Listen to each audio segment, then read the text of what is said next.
Rewritten!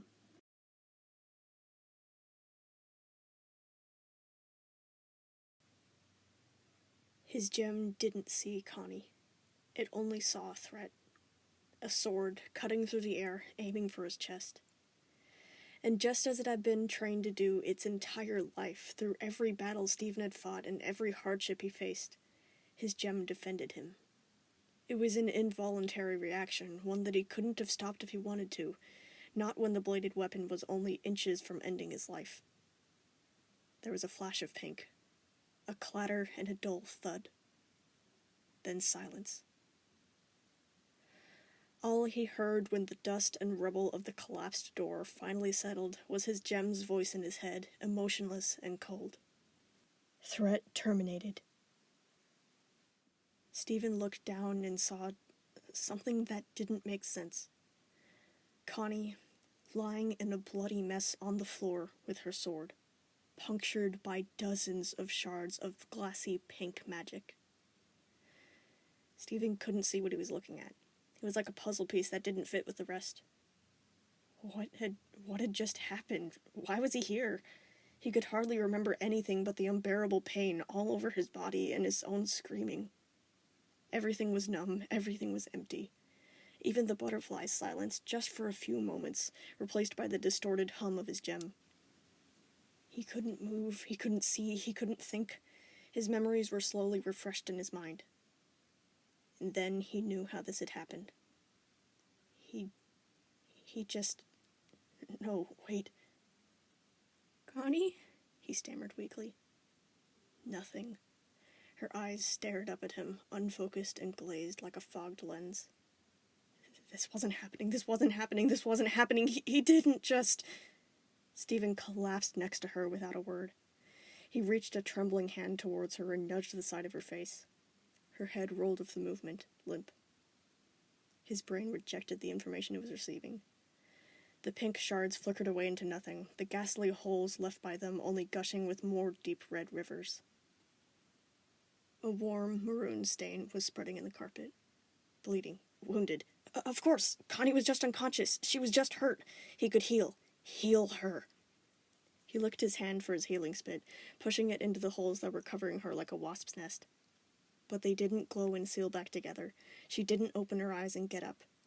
She didn't even turn pink like Lars did. He knew that she wouldn't. He could only do that once, proven true by his failed attempts to revive a dead hummingbird whenever he had discovered that power for the first time as a kid. Panic began to impale him over and over again, the mounting horror sending him spiraling into a torrent of suffering.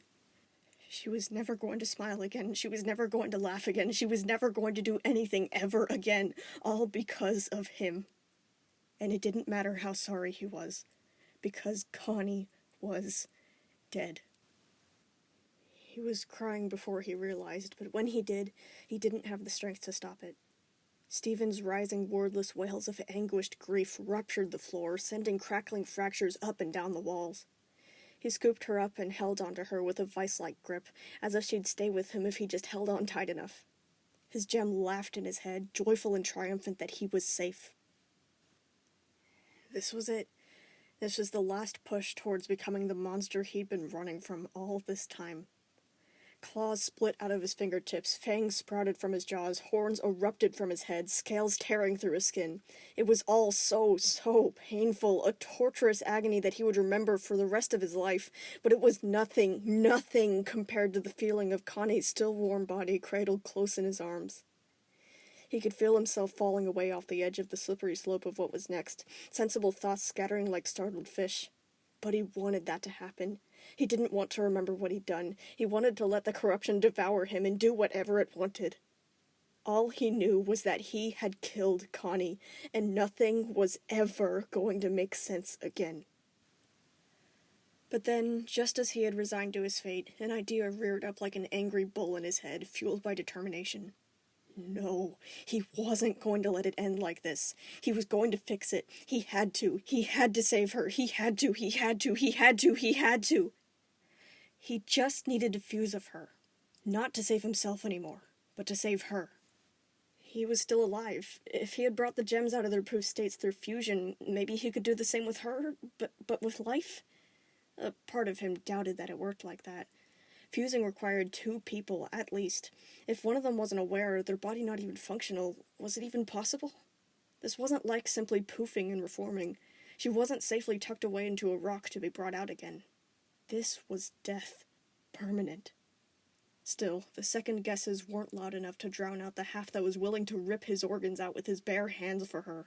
Anything was worth a try, no matter how unlikely it was to work. Everything would be fine.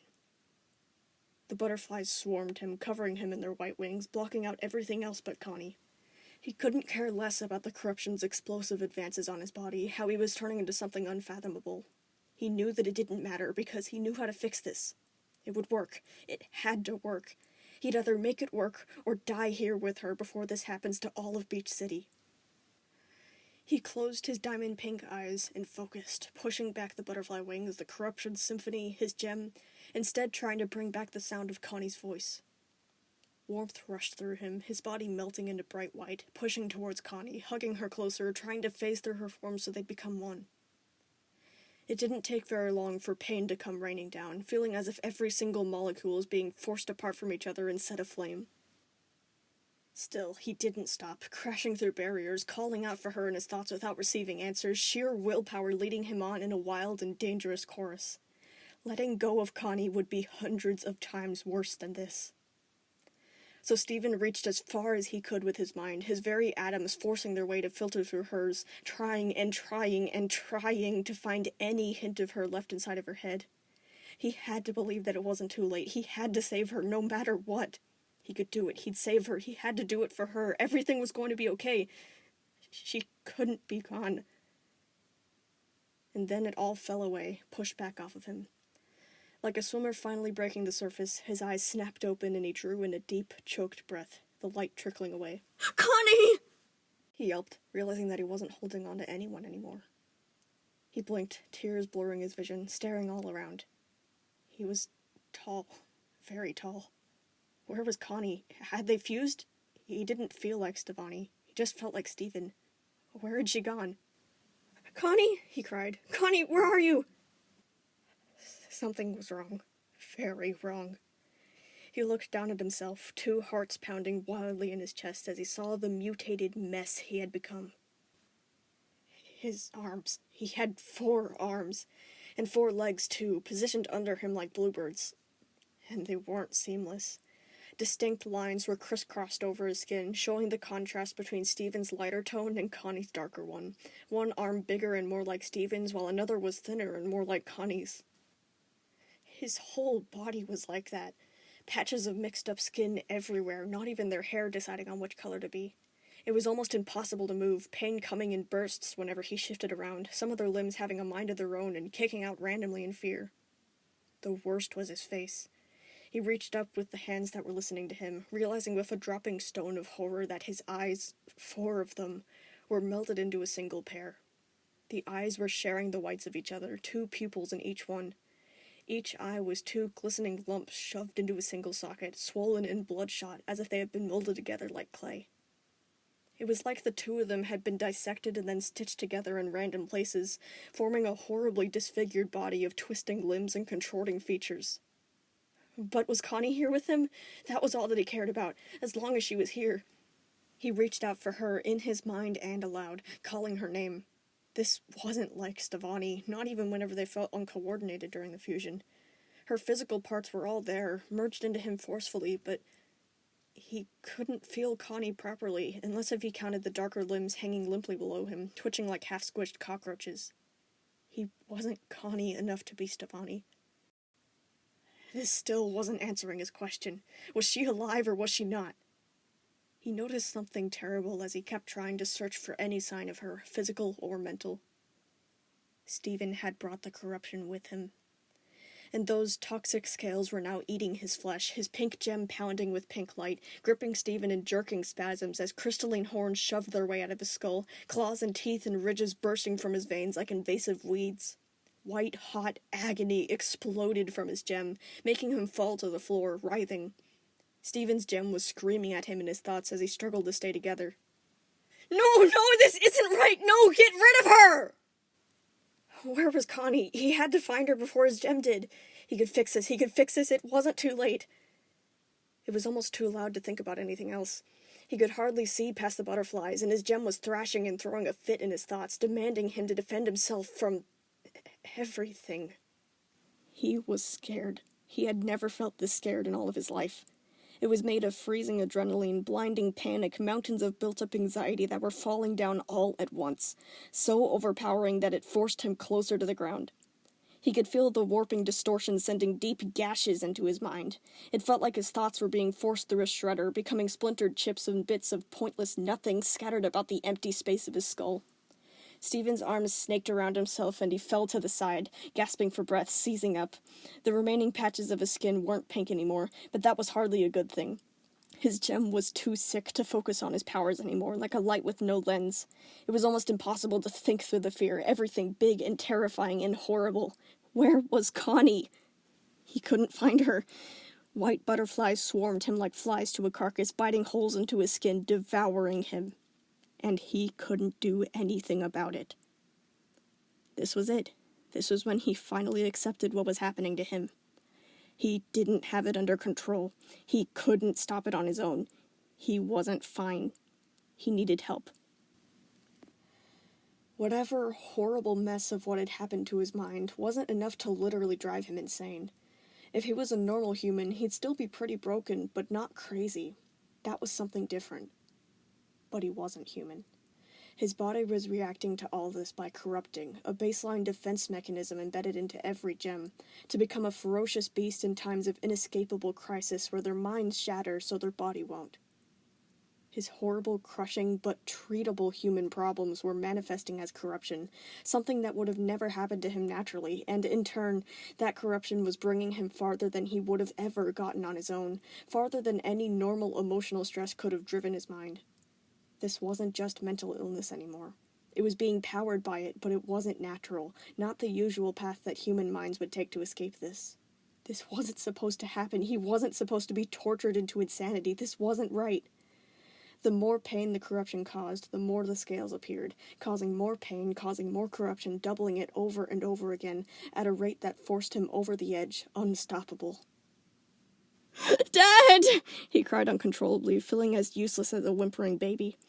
Stephen gripped at his black and brown hair, the butterflies coating him in a white sheet, ravaging him like scavengers. "I want my dad! I want my dad!" But it was too late. Far too late.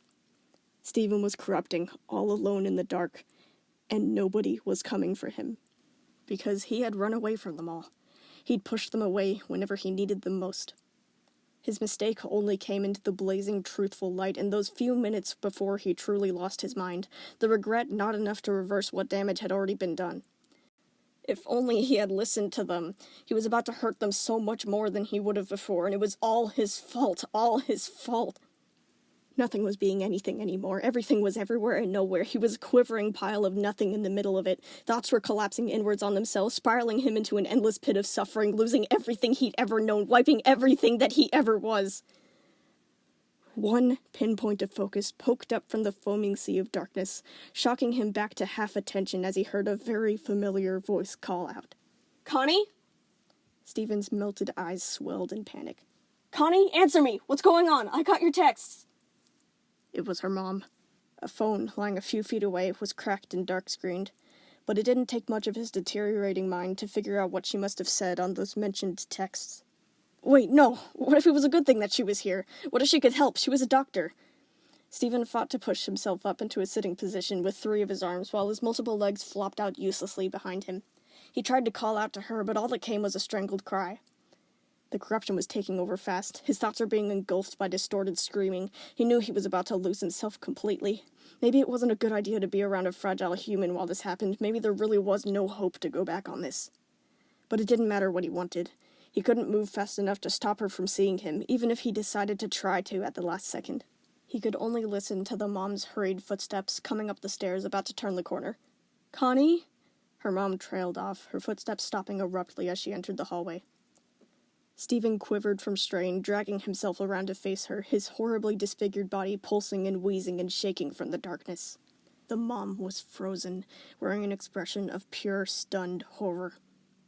He opened his mouth to say something, whether it be a warning or a plea, but all that escaped was a gurgled roar, raw and choked, the sound waves leaping to bash into the walls and break them further. At that, the mom burst out into a shriek of terror. Ah! She tripped and fell away from him. She scrambled back to her feet and darted down the stairs, out of sight, screaming the whole way. Stephen lurched towards the hallway, crying out as the corruption streaked over his skin, forcing spines to rip through his body, layering the scales over and over again, making him double and then triple in size. He fell again, trying to speak, only able to save enough space to breathe. What was happening? Where was Connie? He could hear familiar voices outside. Garnet, Amethyst, Pearl, Spinel, Volleyball, and his dad. A sudden spear of hope shot through the chaos. He had to get to him. They could help. Maybe it wasn't too late. The horribly mangled mess of something that might have been a fusion dragged himself through the hallway, bashing into the doors, squeezing down the stairs, and making them crumble beneath his many feet. What was happening? What was happening? What was happening? Where was Connie? He wanted his dad! He was outside, tumbling down into the morning's golden rays, a mess of limbs and tears and screaming, out into the open where his entire family could see what he had become. But he didn't care if they saw the truth now. All that he wanted was for everyone to survive this. He tried to call for help the very moment that he could, but he couldn't even do that anymore. He just shrieked in a guttural roar, his fangs too big for his mouth, his limbs tangled up in each other, twisting like a headless rat. His sight and hearing had been wiped away almost completely. He was nearly blind and deaf from the butterflies, in the middle of a hurricane of white confusion and pain and terror, out on the street where anyone could witness. Their gasps and yells of horror were blocked out, ignored, and quickly replaced by Stephen's wails for help as he collapsed to the side, contorting in agony as the butterflies consumed him, leaving millions more of the rough, spiking scales behind. A pair of hands reached forward, making him jerk backwards. "Don't move!" A serious, deep voice commanded, just within his hearing range. Stephen tried, but it was almost impossible to not twitch and squirm in his tormented state. What was happening? Where was Connie? He wanted his dad! This was the most pain he'd ever felt in his life, which was saying a lot. Someone was holding either sides of his face, someone whose palms were embedded with two hard, warm jewels. Garnet. He tried to say her name, but it came as a retching wheeze. He stared straight ahead, still unable to see anything but flapping white wings. "Help us," he thought desperately, incapable of speaking from sheer fear. "I'm so sorry, I can't do this alone, I need help!" "Stephen, you have to unfuse." Garnet's voice was fading away from him, blocked up by the endless noise stuffing through his ears like cotton balls. He tried to tell her that he couldn't see or hear her at all anymore, but he ended up choking on tears as he crumbled down out of her hands like a wet piece of paper, arms squeezing around his middle where the horrible magma-hot burning originated. The pain came as a lurching tsunami of white butterfly wings, flooding over Stephen's mind, making everything else almost meaningless. It was worse than when it was torn out. That was the only thought that passed through his head. The rest was covered in butterflies, a seemingly infinite agony. It lasted for too long. When it ebbed away, Stephen came back to the feeling of several other hands holding him, his family's voices trying fruitlessly to reach him. Even though they were hugging him, trying to tell him that he was all right and that they could figure this out together, they were so far away that they might as well have been on the other side of the universe. That was when Stephen realized that they couldn't help. None of them could help him anymore. Even if they were right there, the corruption had already won. Stephen couldn't fix this. The momentum was already going too fast for him to stop it. That, added to Connie's barely alive state at the back of his head, was too much for his mind to handle. He could have prevented this, but he didn't. And now it was too late. "I thought I'd know what to do with Connie, but I'm the problem," Stephen muttered in a dead and hopeless voice. His words had, all of a sudden, returned to him in one last moment of clarity, like a head forcing itself above the icy, churning waters to gasp one last breath before being yanked down again. He wasn't even able to hear himself past the swarm, but he needed to say this. He had to get this message to them. "I messed everything up. I killed Jasper. I tried to kill White. I almost killed Bluebird. And now, I killed Connie." The deformed creature curled up onto the concrete as the corruption swallowed his mind whole. He told the void of white all around him. "I'm not Pink Diamond. I'm worse." And then he broke.